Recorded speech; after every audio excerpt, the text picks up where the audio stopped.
साल बुना। भोले भाले किसान अधिक उत्पादन के लालच में फंसकर रासायनिक खाद व कीटनाशकों का प्रयोग करने लगे। बैलों की जगह ट्रैक्टर से जुताई होने लगी। शुरुआत में कम रासायनिक खादों के प्रयोग से अधिक उत्पादन हुआ।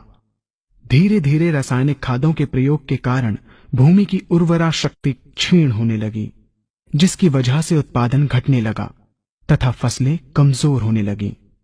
फसलों के कमजोर होने के कारण उनमें रोग व कीट लगने लगे। रोग व कीटों से फसल की सुरक्षा के लिए और अधिक कीटनाशकों का प्रयोग होने लगा। एक तरफ ज्यादा उत्पादन के लिए अधिक रासायनिक खादों का प्रयोग होने लगा, वहीं दूसरी तरफ फसलों को रोग व कीटों से बचाने के लिए अधिक विषाक्त कीटनाशकों का प्रयोग बढ़ गया, जिसके कारण उत्पादन लागत बढ़ी और किसान को लाभ कम होने लगा, बल्कि छोटे किसान कर्ज में डूबने लगे। धीरे धीरे भूमि की उर्वरा शक्ति क्षीण होने से भूमि बंजर होने लगी। रासायनिक खाद व कीटनाशकों के कारण खाद्यान्न भी विषाक्त हो गए तथा जलवायु भी प्रदूषित हो गई, जिसके कारण मानव पशु पक्षियों के स्वास्थ्य पर प्रतिकूल प्रभाव पड़ा, जिसका परिणाम आपके सामने है। मानव स्वास्थ्य पर रासायनिक खादों के पड़ने वाले प्रभाव को आप ऐसे समझें। जब किसान फसल में रासायनिक खाद डालता है तो रासायनिक खाद में उपस्थित विषाक्त रसायन जल में घुलकर सबसे पहले जल को प्रदूषित कर भूमि के अंदर उपस्थित केचुए व सूक्ष्म जीवाणुओं को मार देता है। ये बात सभी किसान अच्छी तरह से जानते हैं कि केचुए व अन्य सूक्ष्म जीवाणु भूमि की उर्वरा शक्ति को बढ़ाने के लिए अति आवश्यक होते हैं।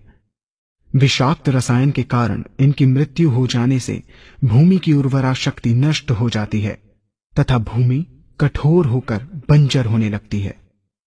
रासायनिक खादों के विषाक्त रसायन पानी के माध्यम से अन्य खनिजों के साथ फसल के अंदर पहुंचकर फसलों को विषाक्त बना देते हैं। बाद में जब खाद्यान्न के रूप में मनुष्य या अन्य पशु इन्हें खाते हैं तो ये विषाक्त रसायन मानव स्वास्थ्य पर बहुत ही बुरा प्रभाव डालते हैं तथा मनुष्य के अंदर तरह तरह के रोग उत्पन्न करते हैं। जब हम जैविक खाद का प्रयोग भूमि पर करते हैं तो जैविक खाद पानी में मिलकर पानी को प्रदूषित नहीं करती।